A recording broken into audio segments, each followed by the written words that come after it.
नमस्कार दोस्तों, voice with Kushwaha channel पर आपका स्वागत है। और आज की कहानी है रहस्य।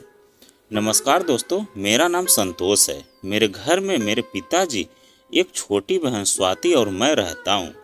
जब मैं 7 साल का था तो माँ गुजर गई थी। तब से पिताजी यही भूत प्रेत को वश में करने की कोशिश कर रहे थे। मुझे ये सब पसंद नहीं था तो मैं इन सब से दूर ही रहता था। शायद यही वजह थी कि जिस कारण अपने पिता से दूर होने लगा था। जितना दूर पिता से था उतना ही करीब अपनी बहन के था। हम दोनों के बीच की कड़ी वही थी। मेरी बात पिता तक और पिता की डांट मुझ तक वही पहुंचाती थी। वक्त गुजरने लगा और मेरे पिताजी अपने भूत प्रेत के काम में मगन थे। उन्हें वश में करना, किसी काम को निपटाना, हर तरह का उन्हें आ गया था। और इन सब की वजह से उनका रूप भी अलग लगने लगा था। मेरी बहन स्वाति भी उनका साथ देने लगी थी और उनके काम में हाथ बटाने लगी। कुछ साल तक यही चला। फिर जब बर्दाश्त के बाहर हुआ तो 18 साल की उम्र में मैंने घर छोड़ दिया। वहां से जाने के लिए मेरे पास कोई जगह नहीं थी। भूख और प्यास लगी थी और बस मैं चलता जा रहा था। जब थकने लगा तो पास ही एक मंदिर की सीढ़ियों पर जाकर बैठा। अंदर से पंडित जी आए और बोले, ऐसे क्यों बैठे हो बेटा? उनकी तरफ देखा और कहा, थक गया हूँ, थोड़ी देर में चला जाऊंगा। बेटा, यह सबका घर है, तुम जितनी देर चाहो बैठ जाओ।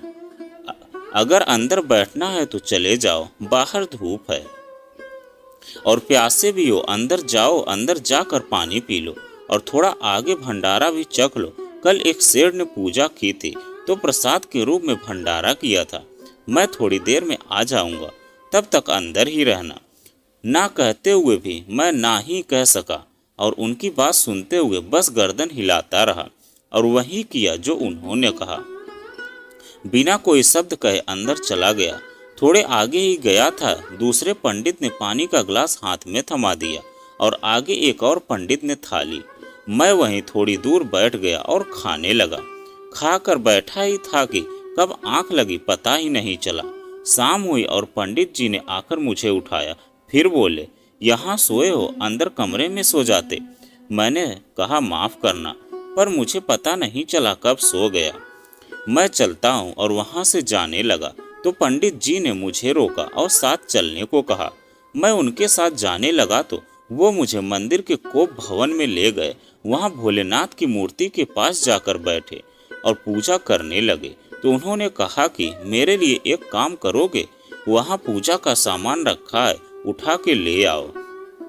मैंने उन्हें सामान दे दिया और उन्होंने लेकर शिवलिंग के पास रखा और मैं वहाँ से जाने लगा। तो उन्होंने कहा, कहाँ जा रहे हो? मैंने कहा, कहाँ जा रहा हूँ, मुझे ये सब नहीं आता, तो रुक कर क्या करूँगा भी।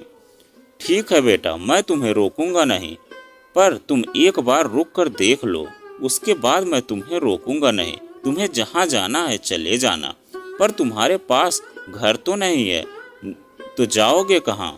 आपको कैसे पता? ये सब जानना चाहोगे तो उसके लिए तुम्हें यहाँ बैठना पड़ेगा और सब सीखना पड़ेगा। क्या तुम तैयार हो? हाँ तैयार हूँ, कहकर वहाँ बैठ गया और तब से मेरी शिक्षा शुरू हो गई। वहाँ मैंने हर चीज सीखी, भूत प्रेत के बारे में, देवताओं के बारे में, सच क्या है क्या झूठ है। माया छाया जो सीख सकता था सीखा। वक्त कब रेत की तरह हाथों से निकला पता नहीं चला। ना घर की याद आई न पिता की, बस एक बहन ही थी जो जीने की वजह थी, पर उसका भी अब पता नहीं कहाँ होगी। शिक्षा पूरी हुई तो पंडित जी से विदा लेकर मैं अपने रास्ते पे चल पड़ा, जो मुझे ही लिखना था। पर पंडित जी ने जाते जाते कहा, जो शक्तियां तुम्हें मिली है कभी गलत काम के लिए या सिर्फ अपने फायदे के लिए कभी इस्तेमाल ना करना। चलते चलते वही गली दिखी जिसमें मैं खेलता था, जिसमें कुछ दूरी पर मेरा घर था। सोचा जाता हूँ घर पर अब घर बचा कहाँ था। घर के नाम पर बस 4 दीवारी की एक जगह थी। अंदर गया तो बस सन्नाटा पसरा था, कोई नहीं था। सब तरफ बस शांति और अंधेरा। आसपास पूछा तो पता लगा कुछ वक्त पहले ही सब छोड़ गया। इनका लड़का पहले भाग गया था, फिर कुछ साल पहले पिता की मौत के बाद लड़की भी। इतना सुनकर मैं वहां से निकल गया। दिल में पिता की मौत का गम और बहन की तलाश में भटकता हुआ कुछ दिनों बाद सुनने में आया कि किसी पर कोई भूत प्रेत की छाया है तो उसे ठीक करना था। मैंने इसी को अपना काम बना लिया। अब दूर दूर से तरह तरह के लोग मेरे पास आते और अपना दुख दूर कराते। कुछ साल तक इसी में निकल गए और ये सब करते हुए कितने ही भूत प्रेत से लड़ते हुए अपनी शक्तियों से लोगों के दुख दूर करे। कई शहरों में अब वापस लौट आया अपने शहर। सुना था किसी लड़की पर कोई भूत सवार था, बड़ा भयंकर। लड़की की हालत बहुत खराब हो चुका था। जाकर देखा तो मेरी बहन स्वाति थी। उसे देखकर मेरी आंखों से आंसू निकल आए, पर सुधार करना मेरा कर्म था, इसलिए आंसू पोंछे और अपनी बहन को ठीक करने के काम में लग गया। जिन चीजों की जरूरत थी उनका इंतजाम कर लिया। एक सवाल अभी भी था, मेरे घर से 25 किलोमीटर दूर कैसे आई और इसकी ये हालत कैसे हुई और किसने की। इन्हीं सवालों की उधूड़-बुन में लगा हुआ पूरा इंतजाम कर लिया था। अब सिर्फ महादेव की भस्म और त्रिशूल की जरूरत थी, जो मैं मंदिर से लेने चला गया। वहां जाकर देखा तो वही पंडित जी थे। उन्होंने नमन किया और त्रिशूल और भस्म की मांग की। जिस विधि को तुम करना चाहते हो उस विधि के लिए तुम तैयार नहीं हो बेटा, अपनी जान की फिक्र करो। पंडित जी बोले, आपको कैसे पता? मैं अचरज से कहा, मुझे सब पता है बेटा, तुम्हारा प्रयोजन क्या है और सवाल क्या क्या है और उसका हल और तुम्हारे सवालों का जवाब भी है। मेरे पास अगर वक्त हो तो तुम जान सकते हो, पर बिना जाने विधि मत करना, तुम्हें अपनी जान गंवानी पड़ सकती है। बोलो, मंजूर है तुम्हें? मैं वहीं बैठ गया। एक तरफ मेरी बहन थी, एक तरफ मैं क्या करूं कुछ समझ नहीं पा रहा था। देखो बेटा, अपनी बहन को उस आत्मा से बचाने के लिए तुम्हें पूरा ज्ञान लेना पड़ेगा, तभी तुम उसे बचा पाओगे। तुम्हें पूरी तैयारी रखनी होगी। अधूरी जानकारी से तुम्हें तो खतरा होगा ही, साथ में तुम्हारी बहन को भी। पंडित जी बोले, ठीक है बाबा, मैं यही करूँगा। बताए आप मुझे क्या करना है और वो कौन है जिसका बस मेरी बहन पर है? ये सब कैसे हुआ और कब हुआ और क्यों हुआ, बताइए मुझे बाबा। जाओ बेटा, शिव जी की पूजा का सामान ले आओ और अपना त्रिशूल मुझे दे जाओ, मैं बाकी तैयारी करता हूँ। सामान लेकर मैं मंदिर पहुंचा तो पंडित जी पूरी तैयारी कर चुके थे। आसन जमे थे, शिवलिंग के पास त्रिशूल रखा था और वहीं पंडित जी बैठे थे। पंडित जी बोले, आओ बेटा बैठो यहाँ, समय कम है, व्यर्थ न करे तो बेहतर है। जी बाबा कहकर मैं वहीं बैठ गया और जैसा वो बताते रहे मैं करता रहा। फिर उन्होंने उस पर राज पर पर्दा हटाया, जिस पर मैं ना चाहते हुए विश्वास न कर सका। कोई और नहीं, तुम्हारी बहन पर तुम्हारे पिता का ही साया है। वह कैसे? मैं अचरज से पूछा। दरअसल ये तब की बात है जब तुम यहाँ आए थे। तुम जानते हो तुम्हारे पिता भूत प्रेत की पूजा करते थे। उन्हीं से उन्होंने वो सिद्धि प्राप्त की जिससे वो आज भी जीवित हैं। अपने शरीर में नहीं, तुम्हारी बहन के शरीर में। तुम्हारे पिता ने तुम्हारी बहन को भी अपने साथ रखा और सब सिखा दिया। अपने सानिध्य में रखते हुए उन्होंने तुम्हारी बहन के साथ वो सब किया जो तुम सोच नहीं सकते। पर इस कारण तुम्हारे पिता का शरीर किसी काबिल न रहा और वो मृत्यु को प्राप्त हो गए। पर इससे पहले उन्होंने तुम्हारी बहन के शरीर पर वश बना लिया था और अपना शरीर त्याग कर तुम्हारी बहन के शरीर में अपना घर बना लिया और पूजा जारी रखी। इतने सालों में उन्होंने बहुत सारी ताकत पा ली है, जिसे काटना तुम्हारे लिए आसान न होगा। तुम्हारी या तुम्हारी बहन की जान भी जा सकती है। सिर्फ तुम्हारे पिता की ही नहीं, बल्कि और भी कई रूहें बसी हैं तुम्हारी बहन के शरीर में। इस विधि को पूरा करने के लिए तुम्हें मृत्युंजय मंत्र जैसे कई मंत्र सीखने होंगे और खुद पर भरोसा रखना होगा। सोच लो और तैयार हो जाओ। हाँ बाबा, तैयार हूँ। आप बताइए क्या करना होगा मुझे? ठीक है बेटा, मेरे साथ जाप करो। ये महादेव का वरदान त्रिशूल अपने पास रखना और ये रुद्राक्ष की माला अपने गले में पहन लेना। महादेव तुम्हारी रक्षा करेंगे। अब मेरे साथ कहो, ओम नमः शिवाय, ओम नमः शिवाय। इस तरह बाबा ने मुझे पूरी विधि सिखाई और मुझे सब बताया और मेरे साथ अपनी शक्ति को जोड़ दिया। उनसे आशीर्वाद लेकर मैं घर की तरफ चल पड़ा, अपने पिता और उस शैतान की रूह से मुकाबला करने और अपनी बहन को उनके चंगुल से बचाने। घर पहुंचा तो देखा मेरी बहन स्वाति नग्नावस्था में कोई क्रिया कर रही है। आसपास सिंदूर से गोला बना है और मानव खोपड़ी के अंदर धूप जल रही है जो सिंदूर के गोले में रखा है, और हाथों से बहता खून आसपास बिखरा पड़ा है। उसकी बाजू और पैरों पर चाकू के निशान है, पेट और कमर पर चोट के निशान, और मुंह भी खून से सना है। उसे देखकर ऐसा लगता था जैसे काफी समय से कुछ नहीं खाया। बुरी तरह से कमजोर हो चुकी थी। थोड़ी देर वहीं खड़ा होकर उसकी पूजा और उसे देखता रहा। फिर पूजा खत्म होते होते वो बेहोश हो गई और उसका शरीर पहले जैसा होने लगा। सारी चोट खुद से भर गई और सारे जख्म ठीक हो गए। जो शरीर भूख प्यास के कारण कमजोर हो गया था वो पूरी तरह ठीक हो गया, पर वो अब भी बेहोश थी। मैं उसके पास गया, उसे उठाया और उस पर कपड़ा डाल दिया। चारों तरफ सन्नाटा छा गया। घर पूरी तरह से खंडर बन चुका था। सिर्फ एक कमरा रहने लायक था। उसे वहां सुला दिया और आंखों में आंसू लिए उसे बचाने के काम में लग गया। थोड़ी देर में सारी तैयारी करने के बाद उसे कमरे में लेने गया तो वह वहां नहीं थी। तो मैं उसे ढूंढने लगा और उसे देखकर हैरान रह गया। स्वाति उसी हालत में दीवार पर चिपकी हुई थी।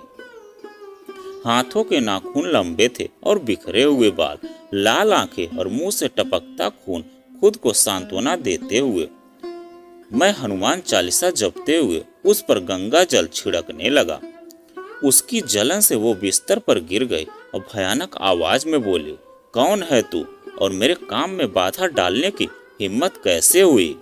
मैं बोला, मैं कोई भी हूँ। तुमने एक निर्दोष लड़की को अपने वश में किया है। इसको छोड़कर चला जा। इस पर तेरा कोई हक नहीं है। और उस पर एक बार फिर से गंगा जल छिड़क दिया और वो बेहोश हो गई। फिर उस पर मैंने अपनी पूजा शुरू कर दी और धीरे धीरे उसे मंत्रों की मदद से बांध दिया।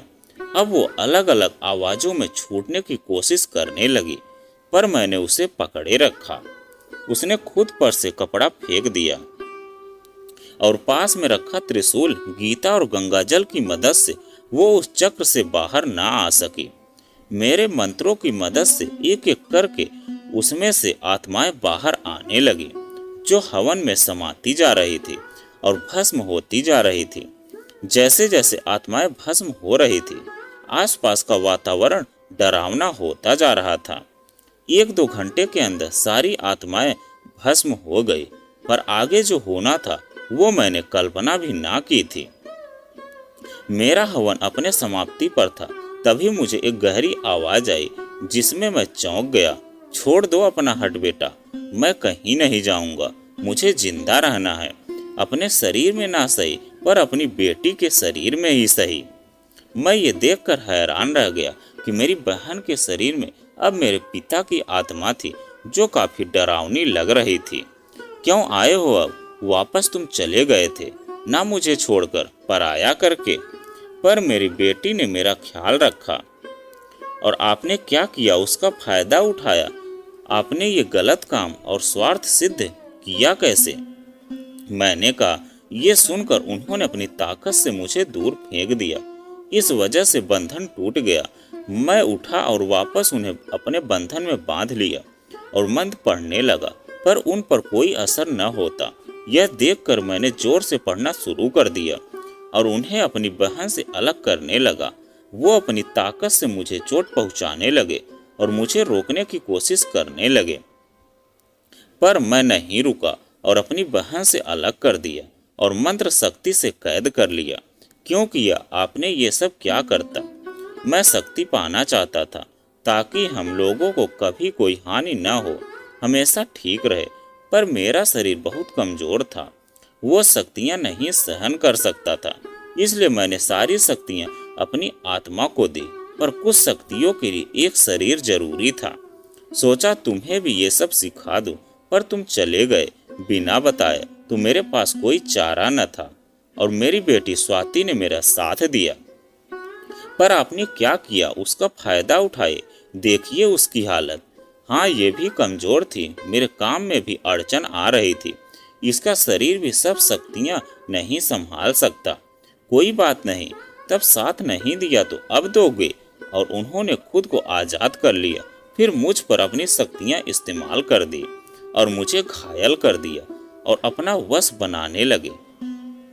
पर मैं उनके वश से बाहर आ गया और अपने हवन और मंत्र जप को बढ़ा दिया और उनकी शक्तियों का जवाब देने लगा। उन पर वश बनाते हुए उन्हें मंत्र शक्ति से एक बार फिर बांध दिया, पर वो फिर से अलग हो गए।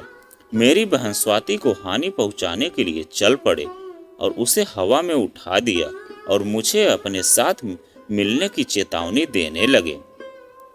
फिर मैंने उनसे नजर अलग करते हुए उन्हें मंत्र शक्ति से बंधे चक्र में बांध दिया। उसके बाद मैं उनके शरीर को ढूंढने लगा, क्योंकि अंतिम आहुति के लिए उनके शरीर का अंश जरूरी था ताकि उन्हें मुक्ति मिल सके। पर ये उन्हें मंजूर न था और वो फिर से अपनी चाल चलने लगे और मुझे बहकाने के लिए मेरी बहन को ठीक कर दिया और मुझे रोकने लगे। रुको भाई, चलो हम कहीं और चल के रहते हैं। उसकी आवाज़ सुनकर उसकी तरफ मुड़ा तो वो आकर मेरे गले लग गई और बोली, माफ़ कर दो और चलो यहाँ से। और तभी उसे फिर से वश में कर लिया और मुझे चाकू मार दिया। मैंने उसे अलग किया तो उसके मुंह से टपकता खून देखकर उसे दूर कर दिया और फिर से पिता का शरीर ढूंढने लगा। मेरी बहन मुझे बार बार रोकने की कोशिश करने लगी और बहकाने लगी।